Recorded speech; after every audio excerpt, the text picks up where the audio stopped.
संकेत हमरे मास्टर साहब कैला अमरनाथ भैया, ये सुरेंद्र भैया, कोनो नचनिया पर नाच देखे वाला खिसिया गल बा। आखिरकार नचनिया और नाच देखे वाला में का भाव है, संकेत लगल, भाव लगल बा। कब बेली कब पप तू नचवला, सही है।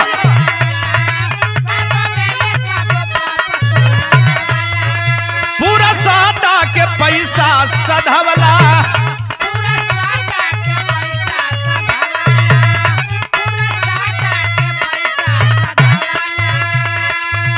कब बेली कब पप तू नचवला, पूरा साटा के पैसा सधवला। काहे बाला खिसियाइल रहिया बला पर,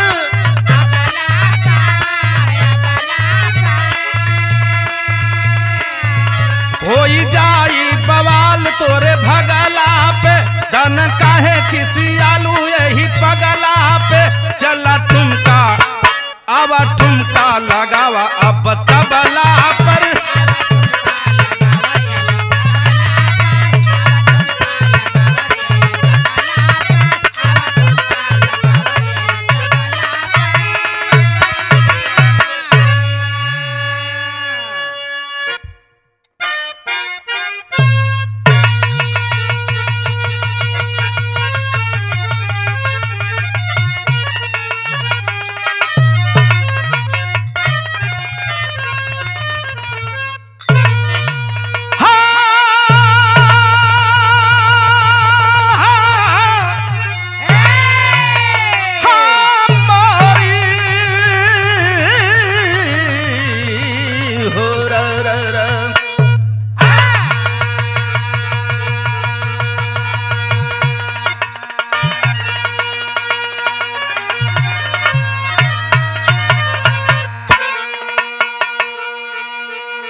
साथियों, हम बिरहा गायक संजय सो आपके सामने ये बिरहा जो भेज रहा हूं जवाहर फिल्म के माध्यम से कमलेश भैया के देख रेख में। आशा नहीं पूर्ण विश्वास है कि बिरहा आप लोगों को बेहद पसंद आएगी।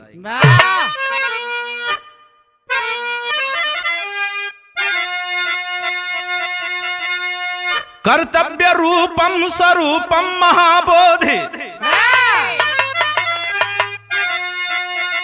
सहज बुध दर्शन की माता रमा थी। असहाय सत्य साहसी त्यागी निस्वार्थी, अपराजिता ध्यान ध्याता रमा थी। असहाय शोषित असूतों का संबल, सर्वहारा व दलितों की माता रमा थी। करुणामयी और स्वाभिमानी सह बाबा साहब की सच्ची विधाता रमा थी।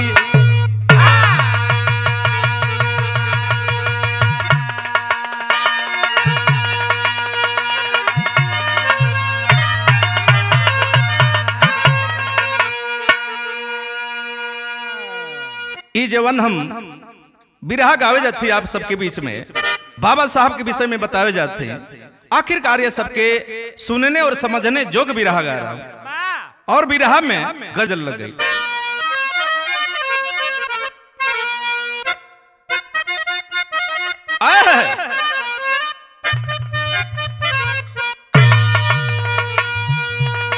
कौनो मेहरारू अपने मरद से कहत, चला तनी बाजारे बाजारे गई दोनों प्राणी तो एक मंचला भेटा गल।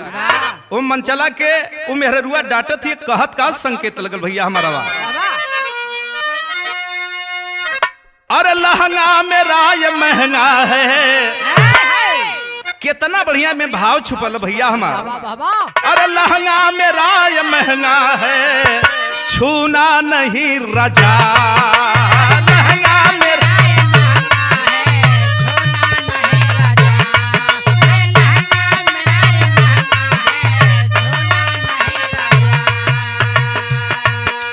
लहंगा मेरा ये महंगा है, छूना नहीं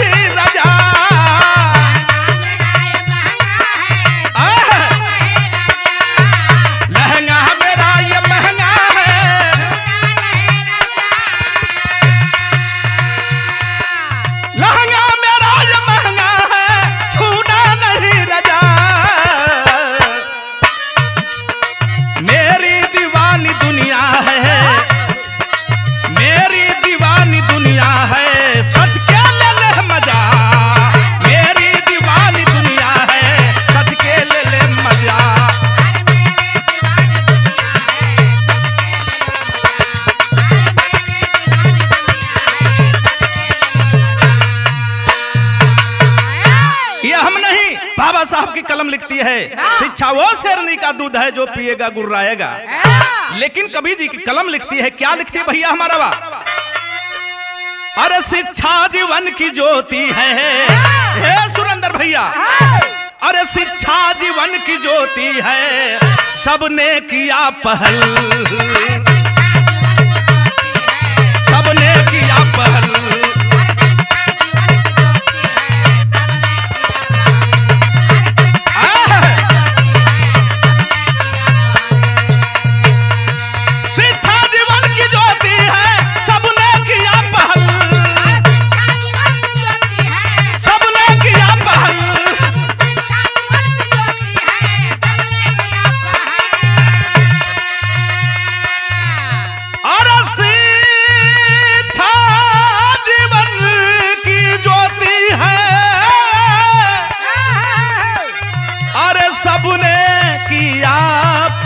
हो चारों समय की देवी है, चारों समय की देवी है, सबसे बड़ी अकल, चारों समय की देवी है।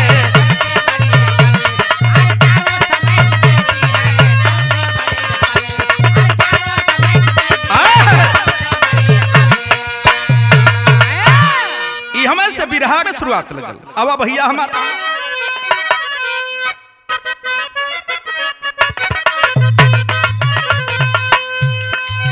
ललर लार लार लार ललरिया लारे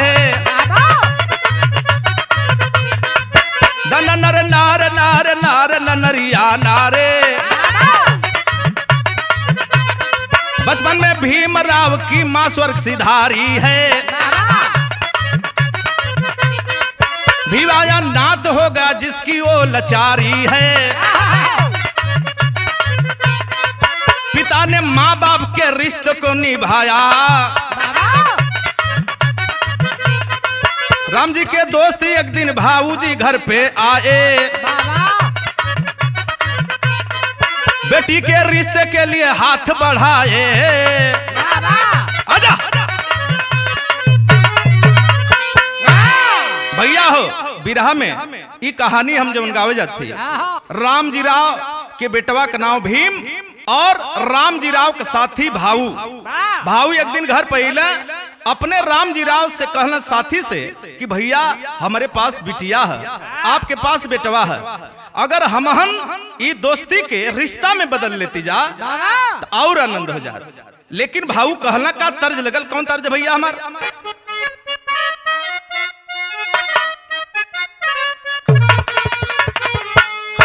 वह तर्ज लगल भैया हमारे कमलेश भैया, कोनो मेहरारू अपने मर्द से चिरौरी करत, हाथ जोड़ गोरी कहे, अरे हाथ जोड़ गोरी कहे मानस बतिया, हाथ जोड़ गोरी कहे अरे मानस बतिया, भारी ना तहल के गाढ़ा तीन पतिया,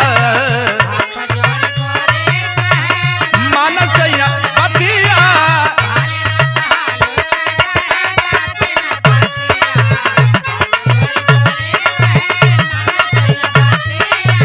भारी ना तहल के। लेकिन भाऊ राम जी राव से कहने लगे, यही कहते हैं, कहते क्या भैया हमारा? तिलवा में सोच भाऊ कहे दिल के बतिया, दिलवा में सोच भाऊ कहे दिल के बतिया, दोस्ती के रिश्ता में बदल ले बसतिया।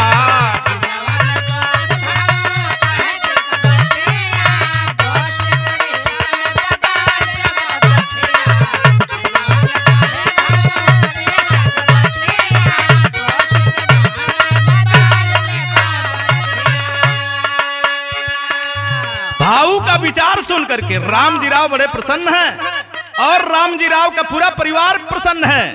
5 रुपया तुरंत जो है कि भीमराव का छेका करते हैं भाऊ। है दोनों तरफ खुशहाली है। खुशहाली कैसे है भैया हमारा? रिश्तेदार परिवार खुश सबे भाई,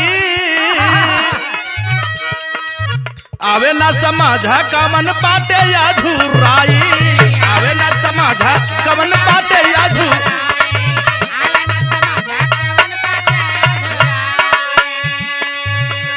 चाही भैया रा रा रा रा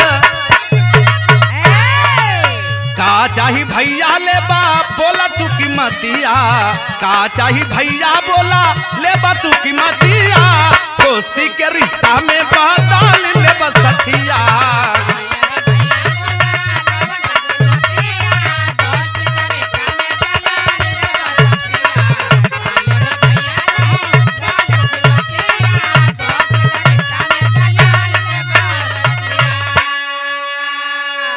भैया हो रिश्ता जुट गया।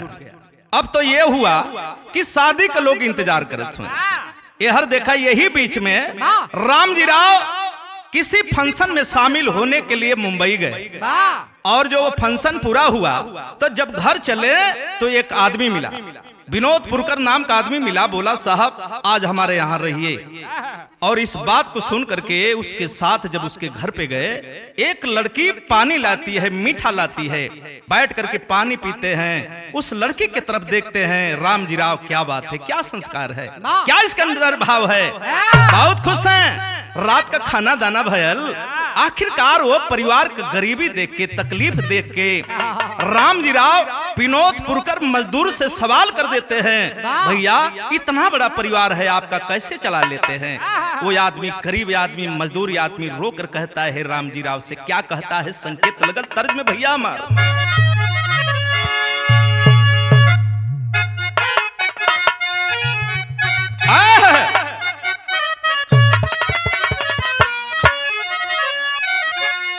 कौनो सखी अपने सखी से अपने ससुरे का बड़ाई करत बा। का बड़ाई करती है भैया हमारे अमरनाथ भैया?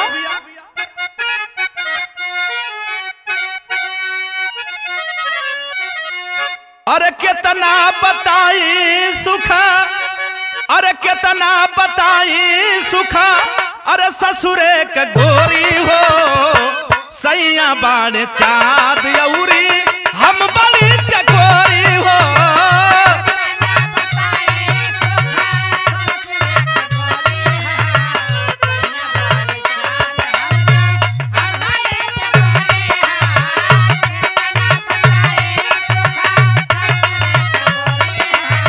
सैया बाण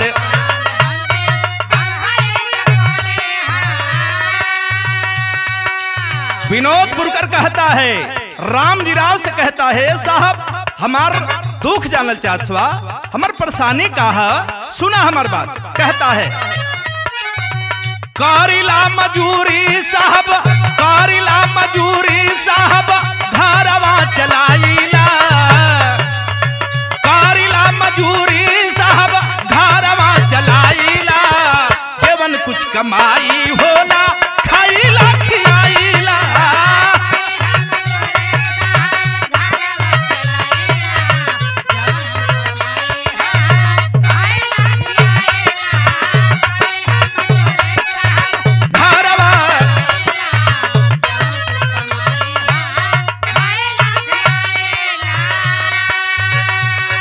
ये साहब ये 5 गो लड़का लड़की देखत हुआ हमारे घर में ना, इनमें 4 गो लड़का लड़की हमरे बहन और बहनोई कहवा।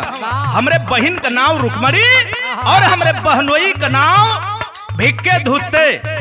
आखिरकार यही वो विनोद पुरकर बताता है। कहता क्या है,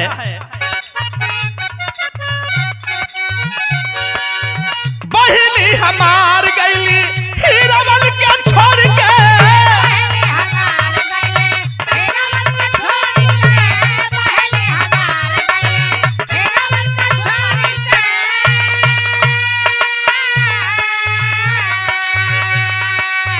का हम बताई साहब गईली मुंह मोड़ के, गरीबी का मारल साहब, गरीबी का मारल साहब दिनवा बिताईला, गरीबी का मारल साहब दिनवा बिताईला, जवन कुछ कमाई होला खाईला खियाईला।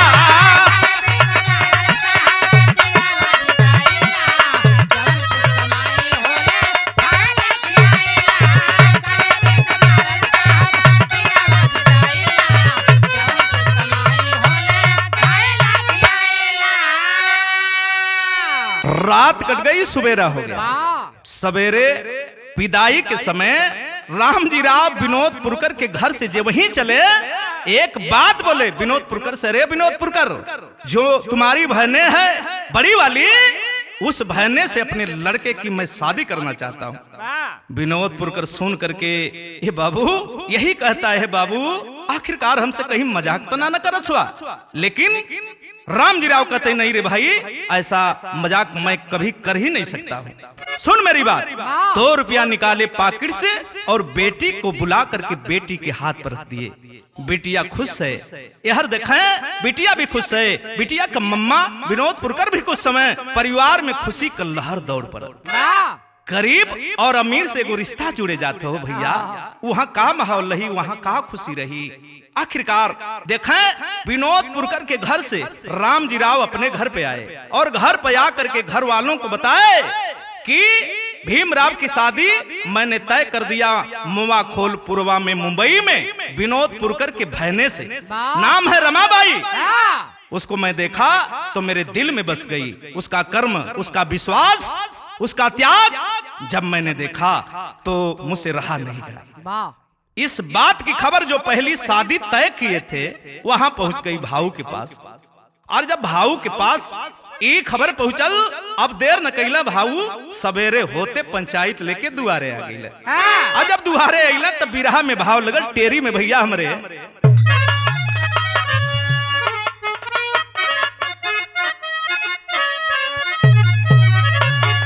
5 लोग नीड़े मांगत हुआ, जवाब मांगत हुआ।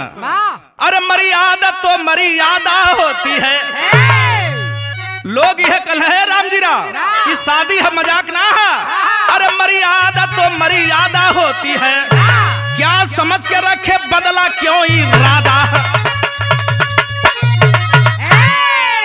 अरे पंच दुआरे आ गईला, पूछताछ तब जारी बा, ना शादी ना कैला का कैसन बढ़ल बीमारी बा। आखिर रामजी राव कहला कि कुछ भी करा लो, जमन चाहे हमारे पर दान लगा ला, सब कुछ सहे के तैयार हैं, लेकिन जब शादी करब हम अपने भीम का तो हम मुवाखोल पूर्वा में ही करब, रमाबाई से करब। भाऊ कहला कि हमारे बेटी में का कमी है, का हम दान दहेज ना दे, तोहर सेवा सम्मान ना करब, जिंदगी भर संगे रह ली जा, नौकरी कर ली जा। आखिरकार इस बात को सुन करके पंच लोग कहला कि अच्छा तो इनकी पर दान लगावल जाए, इनके बिरादरी से बाहर कैदा। सब मंजूर है, रामजी राव कहला सब कुछ मंजूर है, जितना दान लगावे के है लगा ला। तो ये देखें 5 रुपया पंचायत जो है दंड लगाती है रामजी राव पर। भाऊ उठकर खड़ा होते हैं, ठीक है भैया आपकी मर्जी, जब ऐसी बात है उस लड़की का कोई नहीं है न माँ न बाप, तो मैं भी आपके साथ सहमत हूँ। पंचायत ये निर्णय करती है, भाऊ भी ये निर्णय लेते हैं कि शादी भले ही आप उस लड़की से करेंगे लेकिन कन्यादान मैं करूंगा। बारे भाऊ भारे विचार, जमाना पंचों का है, चौधुराना का हो समय देखा है, आज भी विश्वास है, कल भी विश्वास रहल और कभी भी विश्वास ये धरती पर रही। अगर विश्वास न रही तो दुनिया तहस नहस हो जाई हो भैया। तो ए बदे हाई देखा धीरे धीरे अभी शादी का दिन नियराए लगा। आज जिस दिन सदिया का दिनवा हो भैया, वो समय देखें मऊ छावनी में कितना खुशहाली बा। तर्ज लगल, कौन तर्ज भैया हमारा बा? अरे मरे पिछू मरवा लोहर भैया मीता लोहे की रूमर झूमरिया, लोहर भैया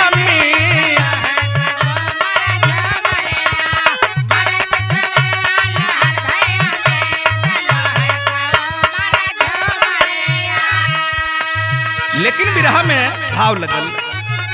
अरे महू छावनी में सजे लगली बारात, सुबह सैतिया यजुए बा, तो सुबह सैतिया यजुए बा।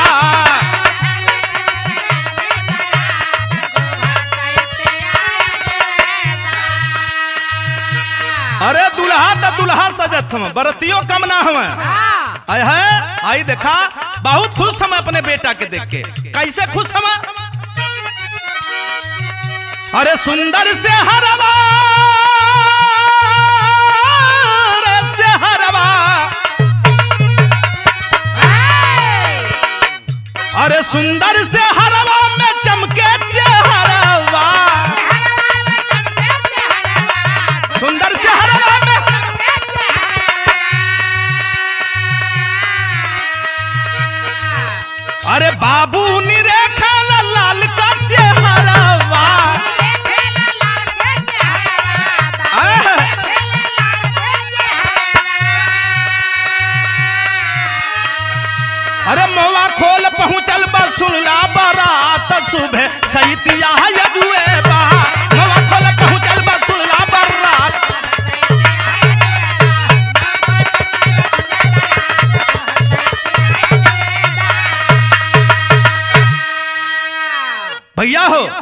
आखिरकार जे समय बाबा साहब का शादी करे बदे लोग पहुंचल उम्र 14 वर्ष का बतावल गल।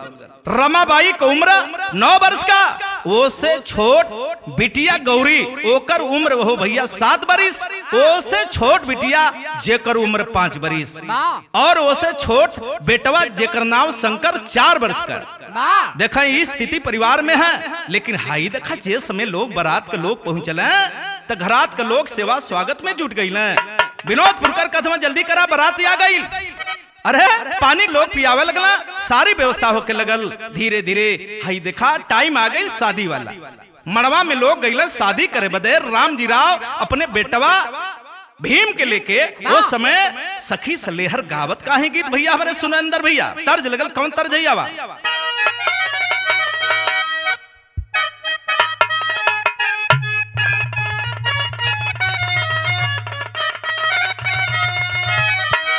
सखी सलेहर गावत है कि अरे विदियाली अइला समुधी डिबिया में मुन के,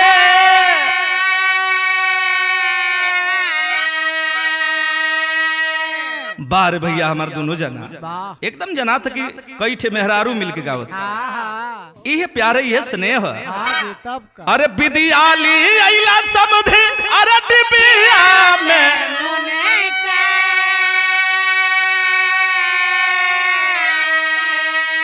अरे खोल के देखावा ना ता गारी देव,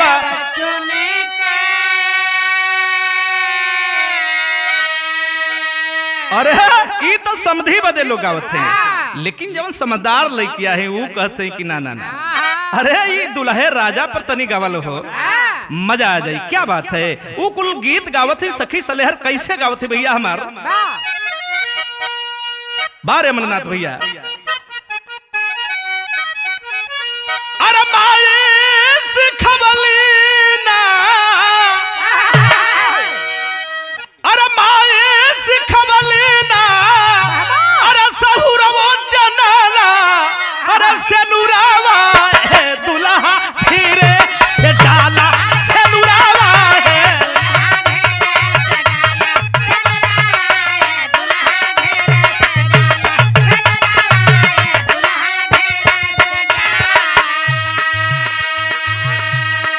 भैया हो कमलेश भैया, जितना तोहर बढ़िया स्टूडियो बा उतना बढ़िया तोहर भाव विचार है, लेकिन वो हमरे माई बहिन ई बाबा साहब के देख के समझावत है कहत है, इहे समझावत है कहत है। अरे माई सिखवली रा रा रा रा, अरे माई सिखवली ना,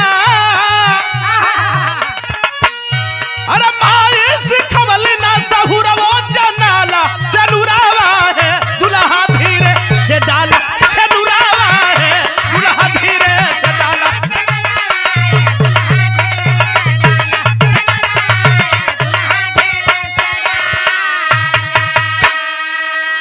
ये तो वजह लोग गीत गावत हैं।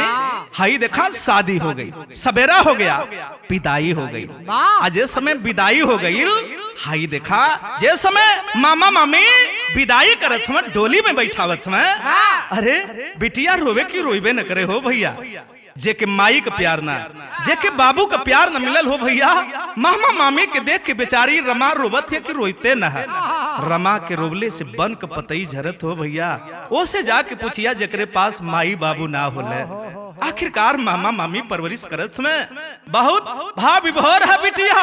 हे मम्मा आखिरकार हमारा सब कुछ आपा हुआ, माई चाहे बाप डोलिया में से जनाए की उतर जाई हो भैया। आखिरकार मामा मामी समझावत हुआ, हे बेटा बिटिया पराई धन होली, एक काम करा बेटा डोली में बैठ जा, इहो घर है जहाँ जात हो उहो घर है। मामा मामी समझावत हुआ, विदेशिया में भाव लगल सुरेंद्र भैया।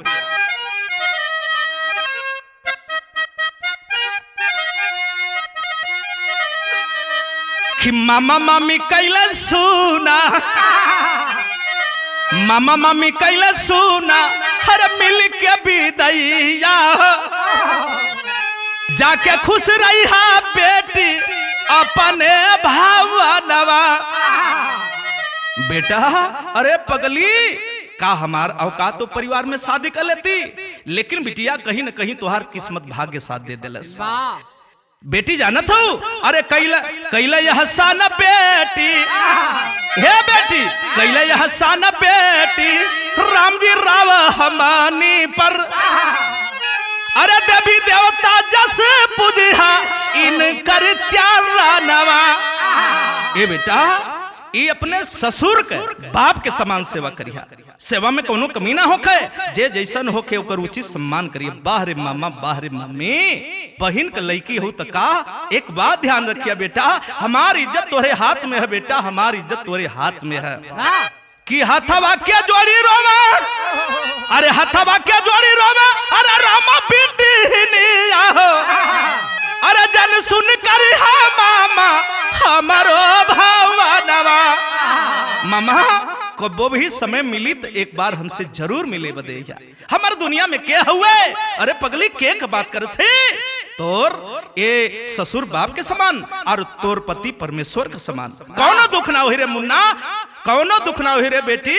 ए रमा बैठ जा बेटा, अब देरी होता बेटा, लोग आपक जो हथ में टोली में बैठ जाती है। आखिरकार आगे का हालात का बहल कि भाईली विदाई आईली, कि भाईली विदाई आईली, अरे सजाना भावनावा हो, अरे भाईला गुला जा रे भी मारावा के भावनावा।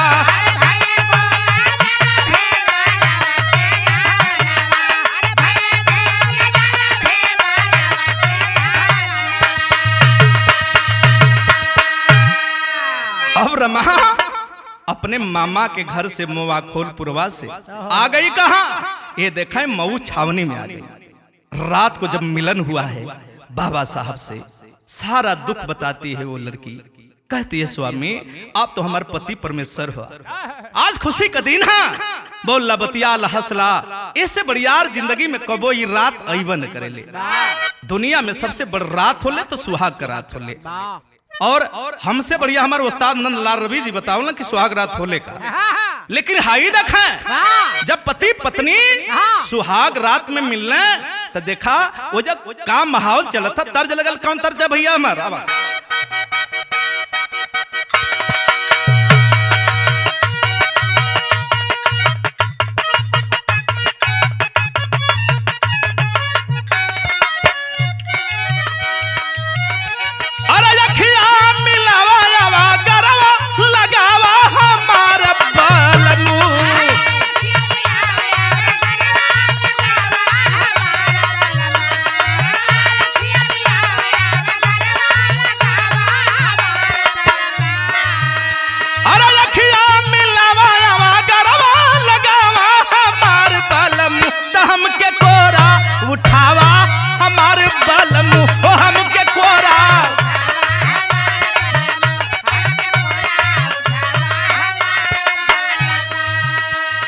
लेकिन हाई देखा आखिरकार उस सुहाग रात के समय का स्थिति का बताओ थी कवि जी लिखना का लिखल भैया हमारा,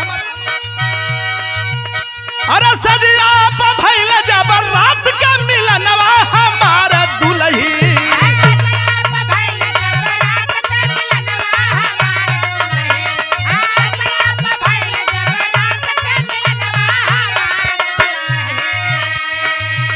अरे सजिया भइल जब रात का मिलनवा हमारा दुल्ही, निकल गेला तोहरो सिंगार दुल्ही, निकल गे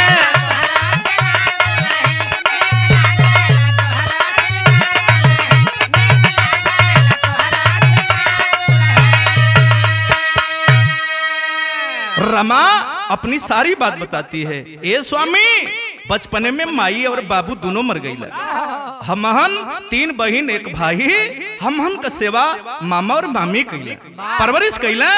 वाह रमा का दुख तकलीफ सुन के बाबा साहब कहते रे रमा मैं हूं ना तेरे साथ रे, तेरे हर सुख दुख में खड़ा रहूंगा, पति हो तो ऐसा पत्नी हो तो ऐसा, रिश्ता बड़ा पावन होता है भैया।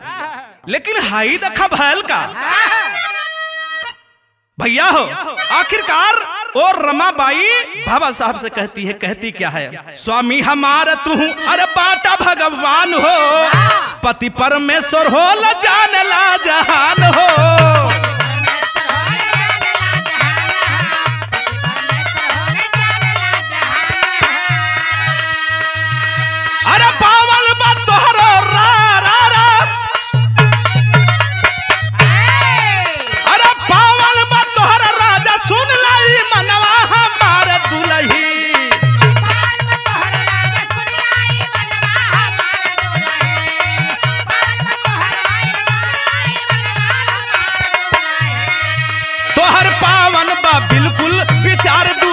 हो तो हर पावन बा।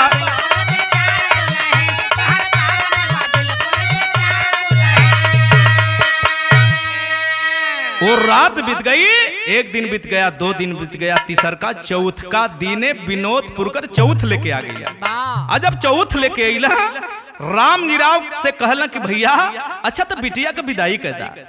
ये बदे कि इहे करार भइल है पंचायतिया में ना, भाऊ कहला कि हमारे बेटी से शादी मत करा, लेकिन अगर जौने लड़किया का शादी अपने लड़कवा से करबा, वो लड़किया का गवना अपने घरवा से हम करब।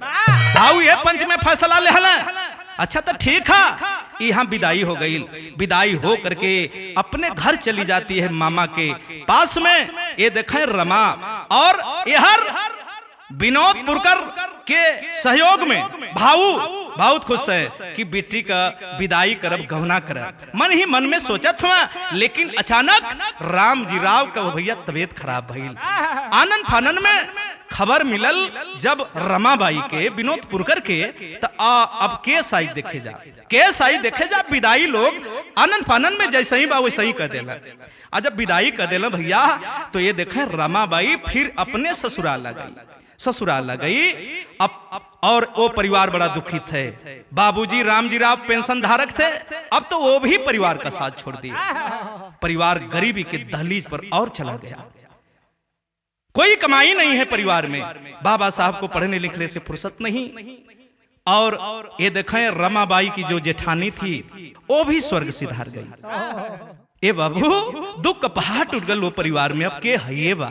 और बीच में देखें बाबा साहब विदेश चले गए पढ़ने के लिए, और पढ़ाई के दौरान कई डिग्री लेके आवत अला घरे। हे बाबू देखबा नौकरी रियासत में पौले, कुछ पैसा पौले।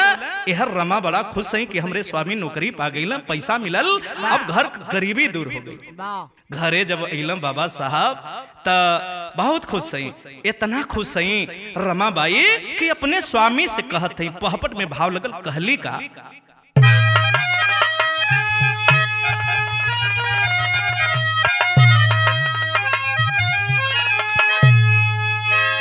अरे तनखा पवला के तना तू देखावा, साहब सहम गए।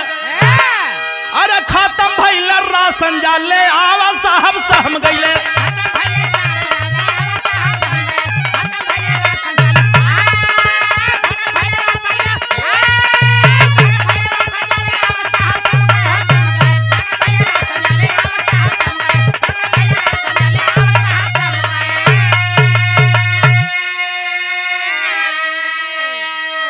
पानी बदे रमा दौड़ के बहरवा गईली, देखत है कि एक ठे बैलगाड़ी खड़ा है, बैलगाड़िया पर तमाम सामान है।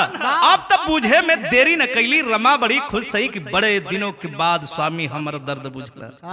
दौड़ के अली पास में बाबा साहब से कहे लगली कि साहब का हमारे बदे भी कुछ लिया हुआ। रमा को देखकर बाबा साहब कहते कि अरे रमा जो भी लाया है तेरे लिए लाया है। नहीं विश्वास है न, सारा सामान उतरवा के घर में रखो ले, वो सम्मान ना हो भैया। आखिरकार रमाबाई खुश है कि स्वामी हमरे बदे कुछ लेके आल हुए। वो पकिटिया जब खोले लगली तब मिलल का वो पकिटिया में किताब है खाली। बारे बाबा साहब यही कहे ना कि अगर किसी को खोजना है तो वो किताब में मिलेगा। दुनिया की मंजिल आपको किताब में मिलेगी, दुनिया का ज्ञान आपको किताब में मिलेगा। नानक चंद्र रत्तू सवाल कर देता है बाबा साहब से, अरे बाबा साहब दिन रात मेहनत करते हैं, पढ़ते लिखते, इससे आपको क्या मिलेगा? बाबा साहब नानक चंद्र रत्तू को जवाब देते हैं, रे नानक ये तेरे बस की बात नहीं, मैं नहीं रहूंगा लेकिन मेरी किताब एक दिन बोलेगी। तो आज बच्चा बच्चा जय भीम बोलता है, सीएम पीएम डीएम कोई भी है, बाबा साहब के संविधान के बिना अधूरा है। यही बदे कहलगल हे बाबू हाई देखा रामाबाई जे समय की तबिया देखली पूछ पड़ने की स्वामी एक की तबिया से आपके मिली का ये किताब खा के जीवन बितावल जाई, ये किताब से हमन के जीवन बीती। बाबा साहब रमाबाई को समझा, तेरे रमा तू नहीं समझ पाएगी रे, तू अनपढ़ है ना, इसलिए तुम शिक्षा का मतलब क्या समझती है। भैया हो बाबू कहना पड़ा, यही में भाव लगल। अरे मंगल सूत्र बेच के रामा राशन जाके लाई हो, खाना बनाई प्रेम से रामा, अरे सबको तब खिलाई हो। बाहर रमा इतना के बावजूद भी अपने स्वामी को कहती है कि स्वामी अरे जवन कैला बढ़िया कैला, ठीक कैला, सुना हमार बात। रात का पूछली, अरे रात का पूछली पति आयक बतावा साहब सहम गए, अरे किताब खरीद लाई में का तू पावा साहब सहम गए।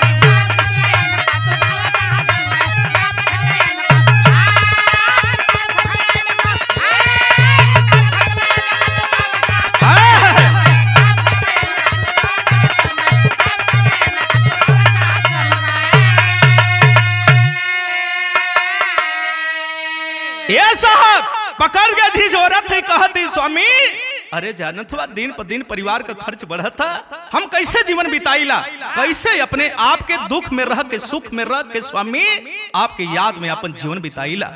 बाहरे रमाबाई बाबा साहब से सवाल करत थी, रमाबाई किताब का मतलब आपके समझावे के पड़ी, कि तबिया का मतलब समझावे जात हूँ बाबा साहब रमाबाई के का समझावत हूँ। आल्हा में भाव लगल भैया हमारा।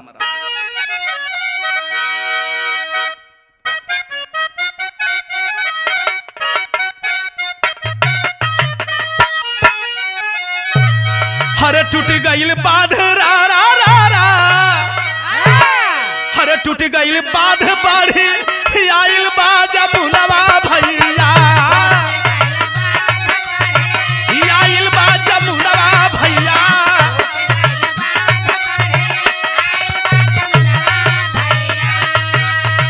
बाहे लागल यसुआ देखबा नदिया के हो धार,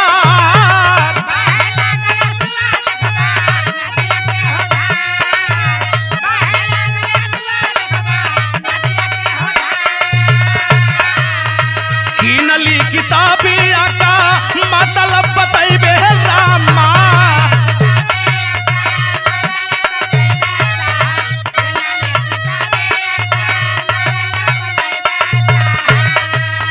यही बे मंत्र सुना कोई उजियार।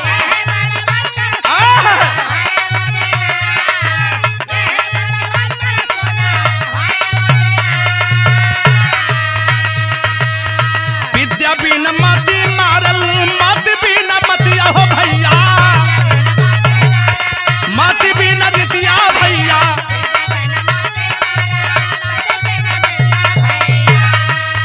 ज्ञान बिन होला होया छूतवा गवार,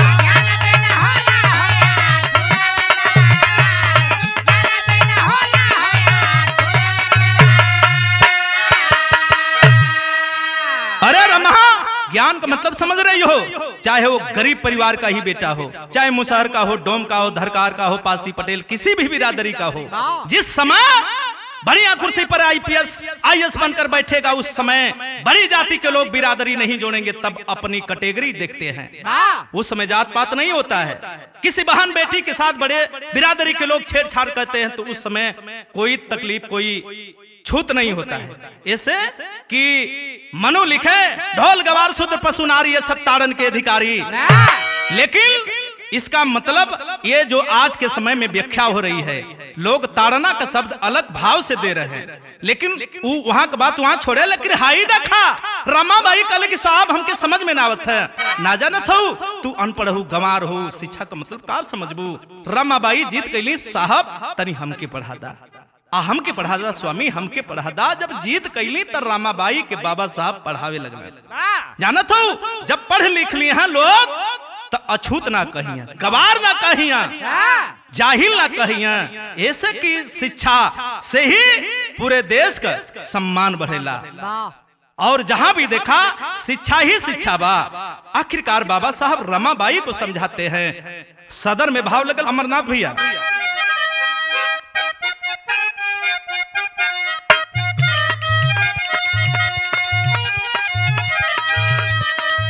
अरे शिक्षा का कीमत अब बतावे भीम साहब, अरे शिक्षा का कीमत अब बतावे भीम ज्ञानी।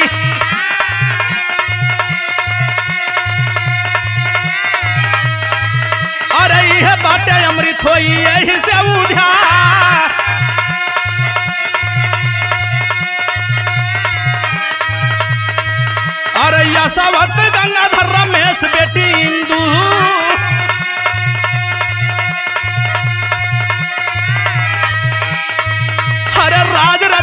आज बेटा पड़ी है हम्मा,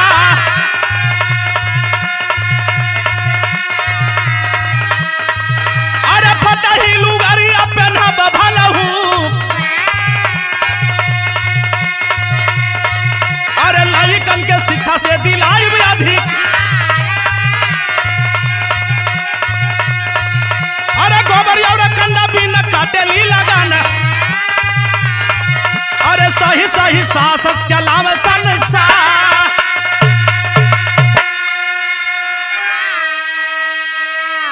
जब समझ गई शिक्षा का मतलब तो बाबा साहब से जिद करती है कि हमारे जितने बेटे हैं पढ़ेंगे और कुछ करेंगे, ये साहब कुछ करिए हमारे बेटा बेटी। वाह भाई वाह, बाबा साहब समझ गए कि हमार रमा अब हमरे संगे बा, बहुत समझदार बा। फिर विदेश चले जाते हैं बाबा साहब पढ़ने के लिए। भैया हो बाबू, हाई देखा आज जब विदेश पढ़े गई तो एहर देखा विदेश से पढ़ के आवत और बाबा साहब के सम्मान में जितने गरीब तबके के लोग थे स्वागत में एक समारोह रखे। जब रमा को पता चला कि हमारे पति का इतना बड़ा सम्मान, इतना बड़ा स्थान है, सोचत है कि जहां हमारे पति आई हैं, जहां हमारे स्वामी का सम्मान हुई का वहां हम ना जा पाई।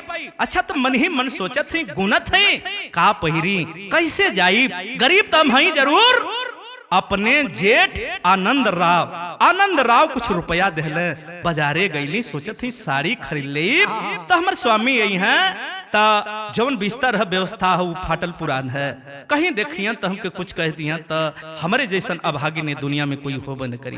बारे पत्नी बाहरे रमाबाई, आप धन्य है रमाबाई, अपने पर ज्यादा ध्यान ना, अपने स्वामी पर ज्यादा ध्यान दिले हैं। देखा अपने बदे कपड़ा ना खरीद के बल्कि बेड शीट खरीद के लेके अली अपने साहब बदे, और संदूक खोल के देखली का ओमे दूठे पगड़ी रखल है, पगड़िया पहिर के हो भैया कैसहू लपेट के गईली वो सभा में। बाबा साहब भाषण देले और सभा समापन से पहले ही रमा वहां से घर चली आती। अब साहब आवत हुआ, हमरे स्वामी आवत हुआ ना, एक काम है कि कोनो सेवा में कमी ना होगी चाहिए। वाह भाई वाह, बाहरे सोच बाहरे रमा, यहर पूरा तैयारी में ही अतवले बाबा साहब सभा समापन करके घरे आ गए। आज जब घरे आइले रमा को देखते ही आंख में आंसू लेकर पूछ पड़े, रमा क्या हाल है रे रमा? रमा कहती है मुस्कुराकर, साहब आप ठीक हैं तो हम भी ठीक हैं, आप बढ़िया हैं तो हम भी ठीक हैं। अच्छा तो साहब ये बतावा उस सभा में जो ने आप रहला उस सभा कैसा रहल, बढ़िया रहल ना? वाह, एक पत्नी अपने पति से कह रही है पति के दिल पर क्या बीता होगा, कलेजे में गोली की तरह घाव लगता है। रमा क्या सवाल करती है रे, क्या मेरे नजरें धोखा खा गई, क्या सोची कि मैं तुमको नहीं देख रहा हूँ? उतनी बड़ी भीड़ है, उतनी बड़ी सभा है जहाँ फूल माला से लोग मेरा सम्मान करते, क्या मेरी आंखें रमा को पहचान नहीं सकती? रमा तू मेरी दिल है रे, तू मेरी जान है। वाह, ये कही के बाबा साहब रमा के पकड़ के रोवे लगना हो भैया, भोकर के रोवे लगना। सदर में यह भाव है कि रमा रोवे लगली, बाबा साहब रोवे लगा, अरे रामा रोवे लगली, बाबा साहब रोवे लगा, अरे दुखवा में डूब गई दुनिया जहां, अरे तारा तारी नया नवा पर से रामा, अरे तारा तारी नया नवा पर से रामा, अरे बरस से नया नवा सवा दवा के धा।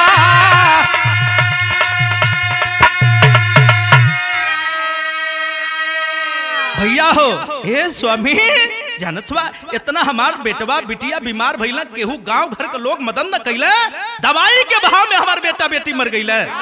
ई गांव ई टोला ई परोसा, लेकिन स्वामी जमन आप लड़ाई लड़े बदे चलल हुआ स्वामी, वो लड़ाई में आपके साथ पग में पग मिला के चलब, आपके लिए समर्पित जबले हो न जाई स्वामी तबले ई मत जनिहा कि रमा का रमा आपके लिए समर्पित हो करके जीवन भर आपके साथ पग में पग मिलाएगी। लेकिन स्वामी जानत हुआ ई अछूता ने गरीबन के अधिकार बदे हमन लड़ल जाई दोनों प्राणी। वाह वाह रमा, क्या तेरा हौसला है रे, तेरे हौसला का कोई जवाब नहीं। रमा के सबासी देत हम बाबा साहब रमा के देखत भी हम रामा के सामने रोवत हम रामा, अरे मैं तो टूट गया था रे कि मेरे बेटे मर गए, मेरी बिटिया मर गई, है कौन दुनिया में, अब तू है न रे, तू है मेरी। लेकिन क्या कहना चाहती है रमा? रमा रो के एगो बात कहनी, खड़ी लाइन में भाव लगल भैया हमार कहनी का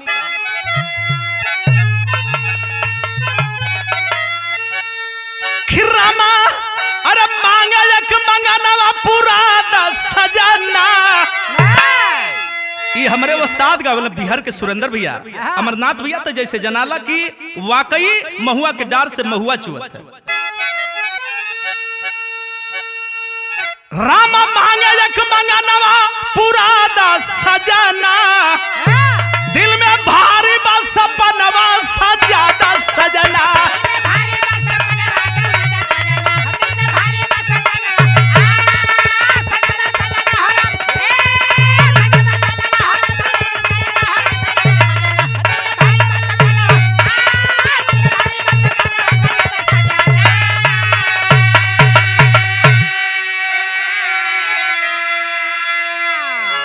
रमा भाई यही कहती है स्वामी हमार बेटा मर गई हमके गम ना हो, लेकिन सुना हमके ऐसा दान दे दा कि दुनिया हमके माई कहे। हमार भले बेटवा बिटिया मर गई लेकिन ये दुनिया जहान के संसार के हम अपन बेटा बेटी ही समझ के अपना के माई समझ के तो से अधिकार मांगती स्वामी। कहली का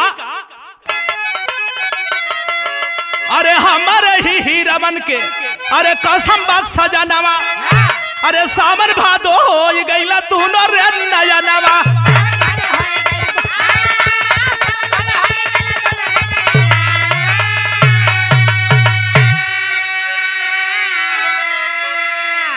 अरे दलितन का महतारी तू बना दा सजना, ता हमारा दिलवा का सपनवा पूरा दा सजना।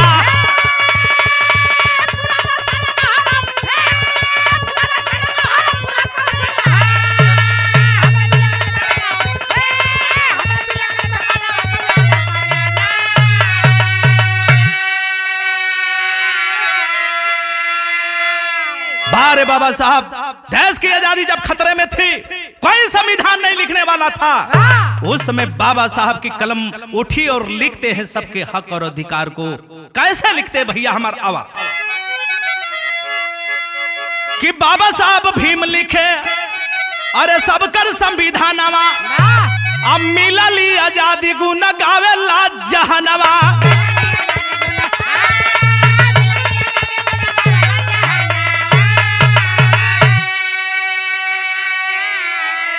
अरे भारत का तिरंगा लहरादा सजना, तो हमारा दिलवा का सपनवा पूरा दा सजना।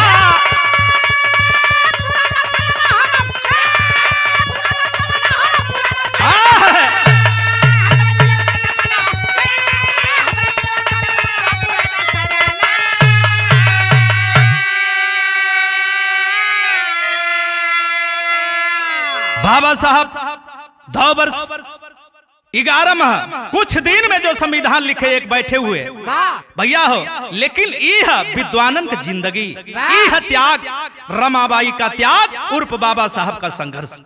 गुरु बिहारी गुरु गणेश गुरु रामलाल जी पावन कथन करे कन्हैया कवि लागेगी सुहावन।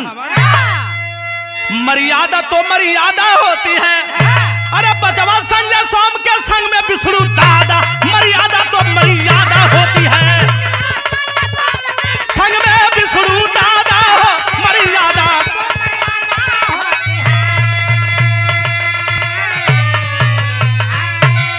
जय भीम, जय भारत, जय जवान।